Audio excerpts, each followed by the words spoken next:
My name is Claire Bennett. I'm 33 years old now. And for most of my life, my family had one quiet agreement. No one ever said out loud. My younger sister Jenny was the future. I was the one who would be fine. That phrase sounds harmless until you grow up inside it.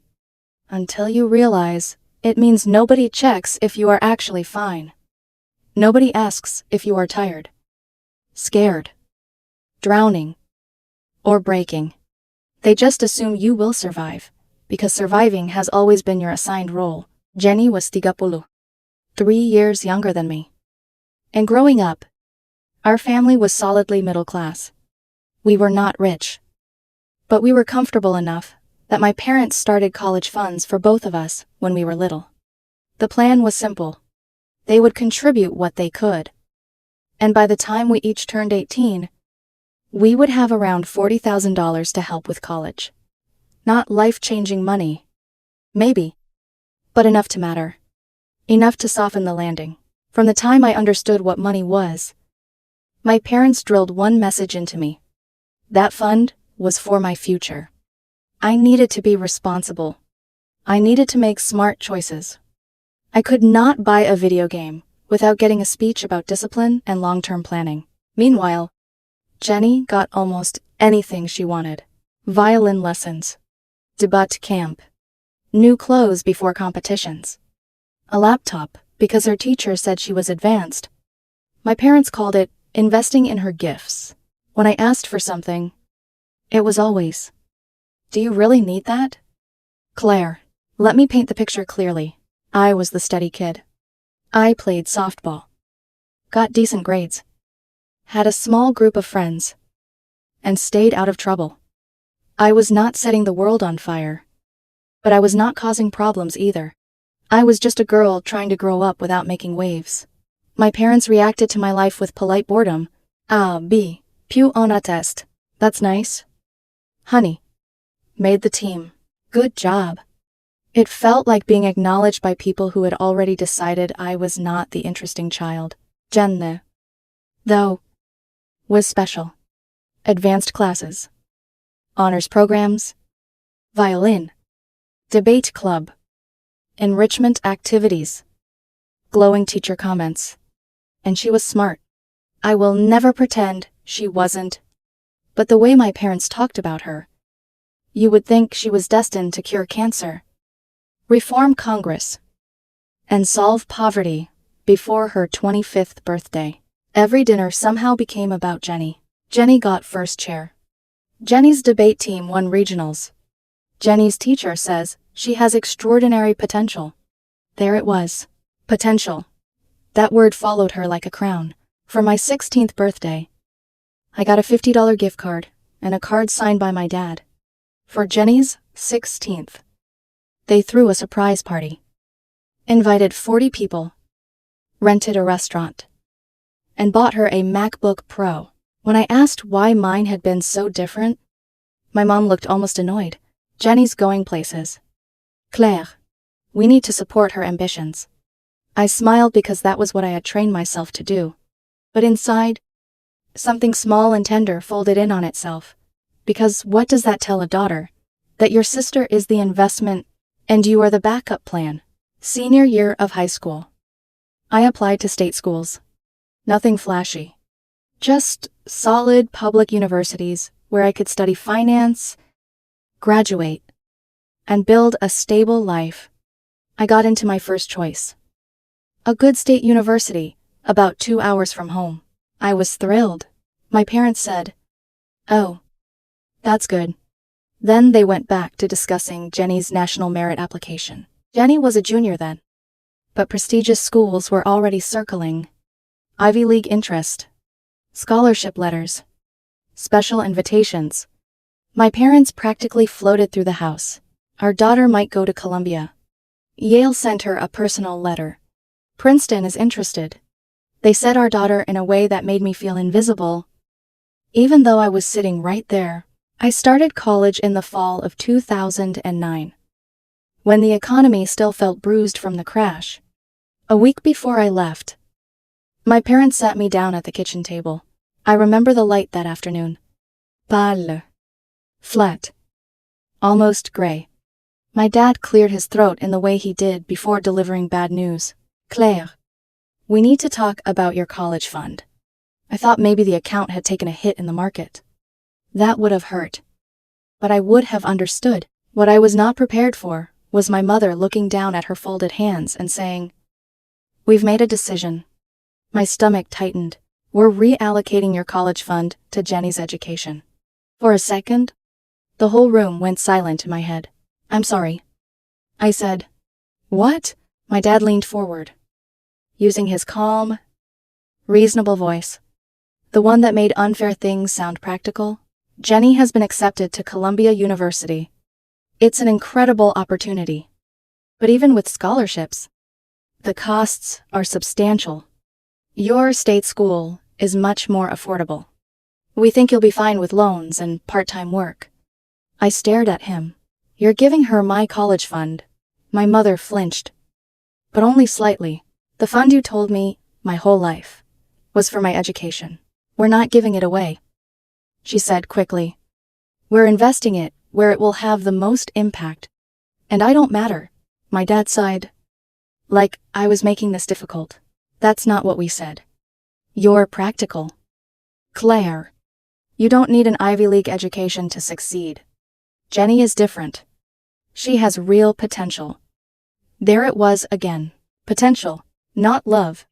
Not fairness. Not promise. Potential. I asked if they were leaving me anything. Anything at all? My dad said they would keep $5,000 in my account for emergencies, but the rest, about $35,000, was going to Jenny. He said it as though he were being generous, like leaving me scraps from something they had promised me was an act of kindness. I left for college a week later with one suitcase.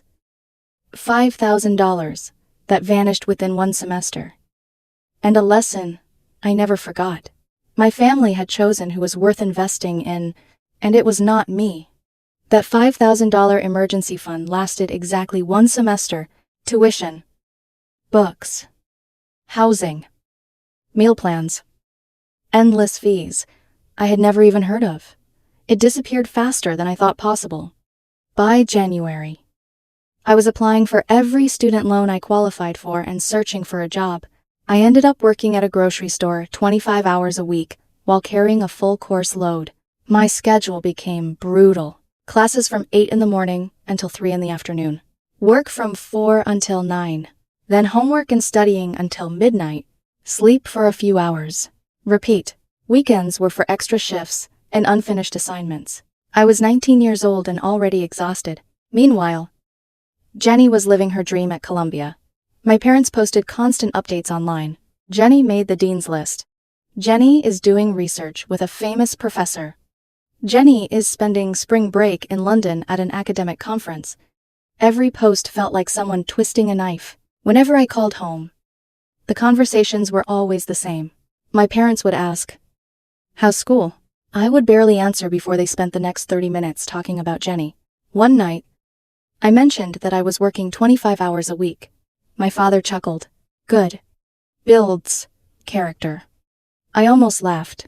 Apparently, suffering was character building when it happened to me. But when Jenny got an unpaid internship, and my parents had to help fund it, it was celebrated like she'd won a Nobel Prize. The double standard was so obvious it was almost impressive. Sophomore year was my breaking point. I was drowning in debt and exhaustion. My grades had slipped below where I wanted them to be because I simply didn't have enough hours in the day. I finally called home and asked for help. Not thousands, not even hundreds. I asked if they could send me a couple $100s each month so I could cut back my work hours and focus more on school. There was a long silence. Then my mother laughed. Actually laughed. "Honey, we can't do that. We're already stretched thin helping Jenny." I closed my eyes. "I know," I said quietly.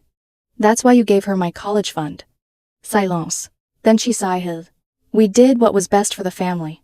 Best for the family. I hated those words. "Jenny's going to make us all proud one day," she continued. "You need to stop being bitter." I hung up. Then I didn't call home again for 6 months. Nobody noticed. Not one person called to ask if I was okay. Not one person wondered if something had happened. That silence told me everything I needed to know. By senior year, I was surviving on caffeine, stubbornness, and pure spite. I was taking 18 credits and working nearly 30 hours every week. I had interviews lined up while trying to keep my GPA high enough to graduate with honors. One particular week still lives in my nightmares. A double shift on Saturday, a major exam on Monday, a group project due Wednesday, 2 job interviews on Thursday and Friday. I slept maybe 15 hours total. I remember standing in the grocery store aisle one night, stocking soup cans, and suddenly realizing I couldn't remember the date. I was so tired. My hands were shaking. Nobody knew. Nobody cared. I just kept going. Then came finals week. I got hit with the worst stomach virus of my life. I could barely stand without feeling dizzy. But I had 3 finals and several shifts at work. Missing work wasn't an option. I needed every dollar. So I took my exams while fighting nausea and worked my shifts with medication in my pocket. I called my mother that night. A stupid part of me still wanted my mom. I thought maybe she'd say, "Do you need anything?" Maybe she'd offer sympathy. Maybe she'd tell me to come home. Instead, she said, "Drink water and get some rest." Then she spent 20 minutes telling me about the graduation celebration they were planning for Jenny. 100 guests, a rented venue, professional catering, $8,000. I was sitting on the floor of my apartment wrapped in a blanket because I was too weak to stand. I didn't even have enough money to order soup. And my mother was talking about floral centerpieces. I was too tired to be angry. I was simply empty. I graduated 4 years later with a finance degree and nearly $80,000 in student loans. My graduation ceremony was on a Saturday morning. I walked across that stage, accepted my diploma, smiled for pictures. Then I sat with my roommate's family, because mine wasn't there. Why? Because they were in New York, celebrating Jenny's graduation. Her graduation had happened a week earlier, but they had planned a long weekend of parties and events around it. Apparently my ceremony conflicted with brunch, months before. When I told my parents the date, my mother had sighed. "Oh, honey, that's the same weekend as Jenny's celebration. We can't possibly miss that. But we're very proud of you." They sent a card. Inside was a $100 check. The message read, "Congratulations on your achievement. Love, Mom and Dad." The card had a stock photo of a graduate on the front. I remember staring at it in my dorm room. I laughed. Then I cried. Not because they missed my graduation, but because some foolish part of me had still hoped they wouldn't. Jenny graduated with honors and already had a prestigious nonprofit job waiting for her in Manhattan. My parents posted dozens of pictures online. Fancy restaurants, Broadway shows, family photos. I wasn't in any of them. I was 800 miles away, packing boxes by myself. My mother's profile picture became a photo of her and Jenny at graduation. It stayed that way for 2 years. I wasn't mentioned online except for one post that said, "So proud of both our daughters." There were 15 pictures attached, 14 of Jenny. One of my high school graduation from 4 years earlier.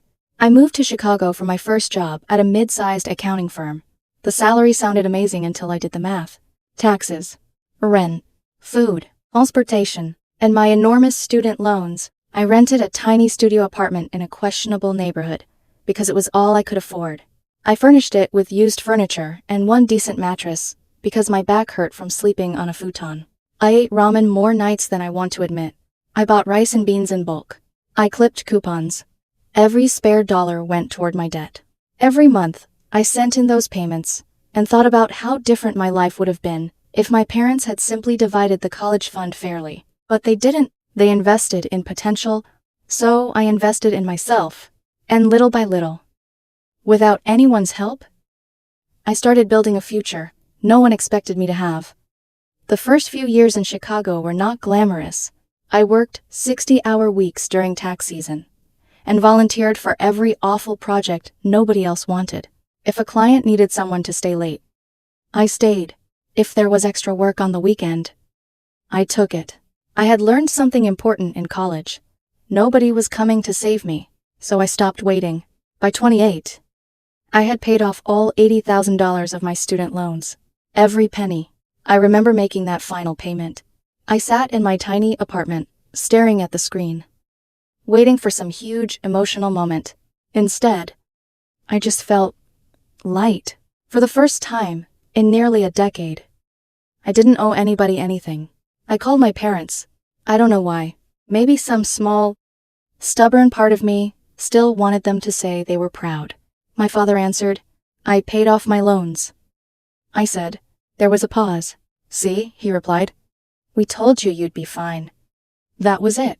No congratulations. No acknowledgement of what it had taken. Just proof. In his mind. That they had been right all along. I hung up and went to work the next morning. Years passed. I switched firms at 29 and moved to a larger company with better opportunities. The work became even more demanding. But the pay improved. I finally moved into a real one-bedroom apartment. I started putting money into savings. I bought decent furniture. I took my first vacation. Small things that felt enormous after years of merely surviving. At 31, I became a senior accountant. At 32, I made manager. Then, 2 months ago, at 33 years old, I became a partner. A partner, one of the youngest in the firm's history. I had an office with my name on the door. Profit sharing. A huge raise. A future I once couldn't even imagine. I should have celebrated immediately. Instead, I called my parents. Because apparently, some childhood hopes never completely die. My mother answered, "Hi. Mom, I have some great news." "Oh, that's nice. Dear, can this wait? We're heading out. It'll only take a second." I smiled despite myself. I made partner. Silence. Then, "Oh, that's nice. Good for you." I blinked. That was it. "That's nice. Good for you." Like I told her I had bought a new coffee maker. "Mom? Did you hear me? I made partner at 33. "Yes. I heard you. We're very happy for you. Listen. Jenny's going through something right now and needs us to be available." Of course she did. Jenny always needed something. I hung up without saying goodbye. I didn't cry. I had stopped crying over my family years ago, but it still hurt. A week later, I got a text. "Can I call you? I need to talk about something important." It was from Jenny. I almost ignored it. We had never been close. There had always been an invisible wall between us. She knew our parents favored her. I knew it. Everybody knew it. She simply accepted it as the natural order of things. But curiosity got the better of me. I texted back, "Sure." She called within 2 minutes. No greeting. No congratulations. No small talk. "I'm in a really bad financial situation," she said. I frowned. "I need to ask you for money." I actually laughed. I couldn't help it. The irony was too perfect. "You need money from me. I know it's awkward," she said quietly, "but I don't know who else to ask." "What happened to your amazing career?" A long sigh. "I left that job 3 years ago." "What?" "It wasn't paying enough." I sat down. "Okay. I went back to school and got my master's." I blinked. "Wait. You went to graduate school?" "Yes. I thought Mom and Dad paid for Columbia with my college fund." "They did. And now you have graduate school debt too." Silence. "Jenny, how bad is this?" Another sigh. "I've had a few jobs since then. Things didn't really work out." A few jobs. That phrase said more than she realized. "What do you need?" I finally asked. "I was hoping you could loan me some money." "How much?" Silence. Then, 30,000. I nearly dropped my phone. $30,000. Almost the exact amount of my college fund that had been given to her. "You're kidding." "I'm not." I leaned back in my chair. "Jenny, you took my college fund? Mom and Dad invested in you because you had potential? Remember, I was the practical one." "That wasn't my decision," she said quickly. "But you accepted it." "I was 17. And then for the next 15 years? You never once said it was wrong." She didn't answer. I took a slow breath. "You never apologized." Another silence. Then, quietly, "I deserved it." The words hit me harder than I expected. I was a good student, she continued. I worked hard. So did I. My voice came out sharper than intended. I worked 25 hours a week in college. Silence. I graduated with $80,000 in debt because you deserved my college fund. She sounded defensive now. This isn't about the past. No, I laughed softly. Then, what is it about? I'm your sister. I'm asking for help. Where was my help? You were fine. I froze. Those 3 words. You were fine. The family motto. The excuse for every unfair thing they had ever done. I closed my eyes. I wasn't fine. Jenne. She said nothing. I was drowning. Silence. I just learned how to drown quietly. For several seconds neither of us spoke. Then she whispered, I thought you'd understand. I do understand. I looked out the window at the Chicago skyline. I understand exactly what this feels like. I'm in trouble. So was I. I need support. So did I. I took a breath. And nobody came. She started crying. I can't believe you're being so cruel. Cruel. That word almost made me laugh. I remembered ramen dinners. Second jobs. Sleeping 4 hours a night. Graduating alone. I remembered calling home, while sick, and listening to my mother talk about Jenny's $8,000 graduation party. Cruel. No. Cruel had already happened. I'm not loaning you $30,000. I said calmly. So you're just going to let me suffer? I stared out the window. No.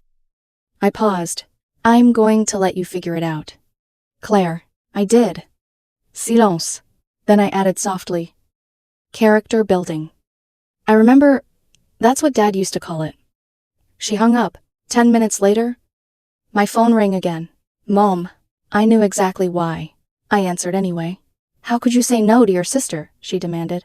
And just like that, after years of silence, our family war finally began. How could you say no to your sister? My mother demanded before I could even say hello. I leaned back in my office chair. She needs help. She needs $30,000. I corrected. That's not help. That's a bailout. She's family.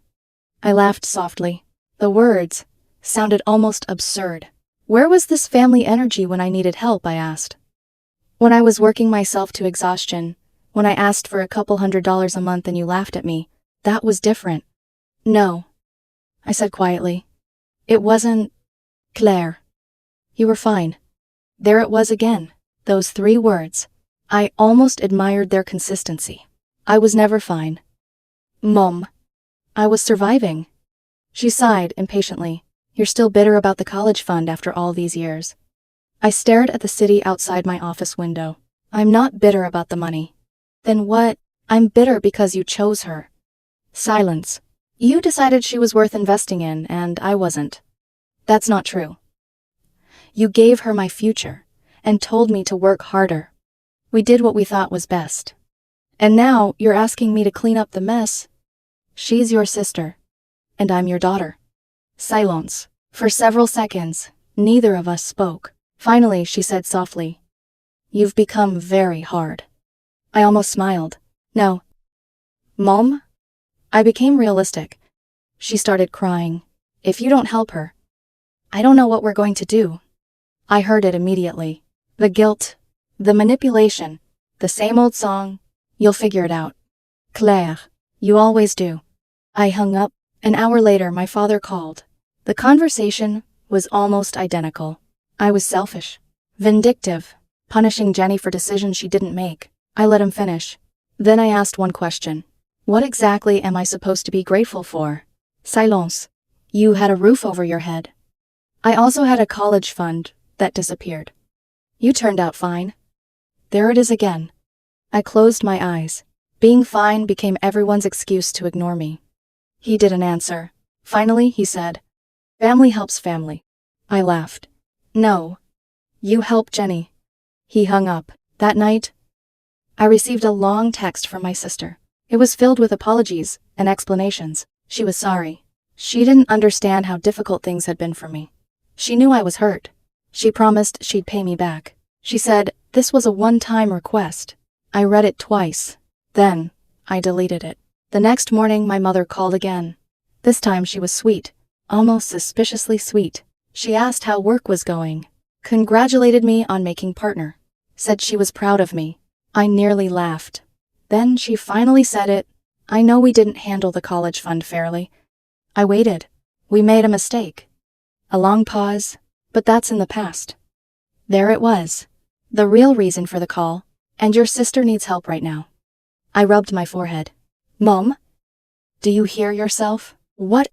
You're asking me to reward her failure because I succeeded. That's not what I'm doing. It is exactly what you're doing. She grew frustrated. What about 20,000? No. 15. No. 10. No. Silence. Then her voice turned cold. So you're just going to watch your sister suffer? I answered calmly. I'm going to watch her figure it out. She hung up. The calls continued for days. My aunt called. A cousin texted. Apparently, everyone had opinions about my money. Nobody had opinions when I was 20 years old and working until midnight. Finally, I sent one group text. I'm not changing my mind. Stop asking. If this continues, I'll block everyone. My father replied almost immediately. We're trying to help our daughter. I stared at the message for a long time. Then I typed, you have 2 daughters. You chose to help one. The other helped herself. Nobody responded. A few hours later, Jenny sent me a separate message. I'm sorry you feel like we didn't care about you. I looked at those words. Feel like, as if it were a misunderstanding, as if I had imagined everything. I replied one final time. You had my college fund. You had our parents' support. You had every advantage I never got. You had potential. I remember, I was just the practical one. And somehow, I'm the successful one, while you're asking me for money. Think about what that says. She never answered. 3 weeks passed. Then, I got another text. I got a second job working retail on weekends. It sucks. But I need the money. I guess you were right about character building. I stared at the message. For the first time in years, I almost smiled.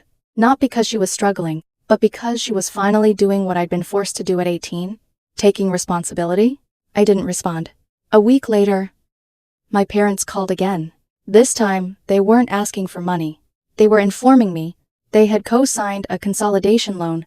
They were letting Jenny move back home. They were helping her get back on her feet. I simply said, okay, good luck. My mother sounded offended. That's all you have to say. What else is there to say? We helped you too. I laughed. You raised me. We gave you a home. You also gave away my college fund.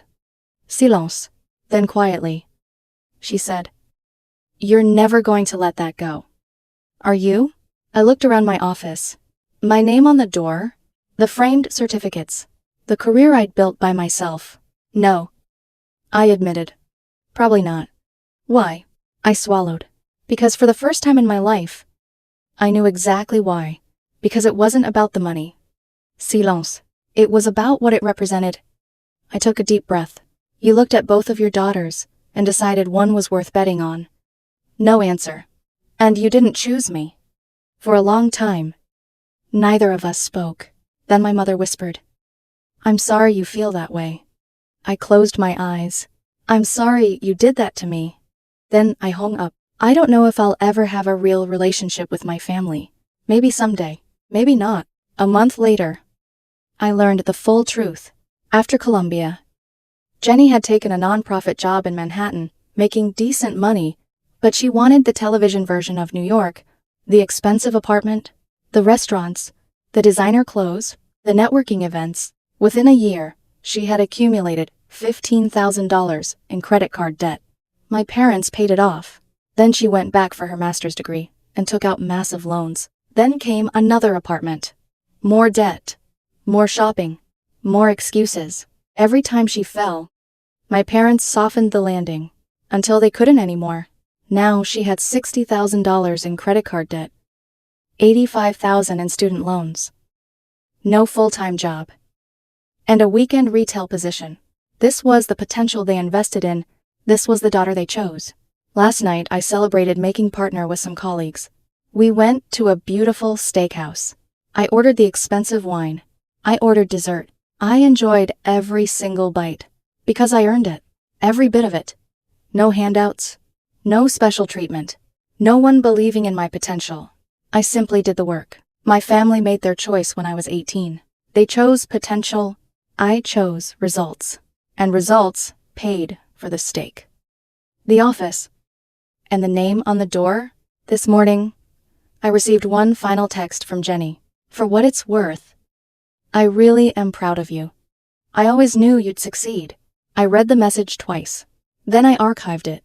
Because being the reliable daughter isn't a compliment when people only remember you when they need something. I was fine. But only because I learned how to save myself. And if that makes me the villain in my family story, I can live with that. Because in mine, I'm the 33-year-old partner who built everything from nothing, and for the first time in my life, that's enough.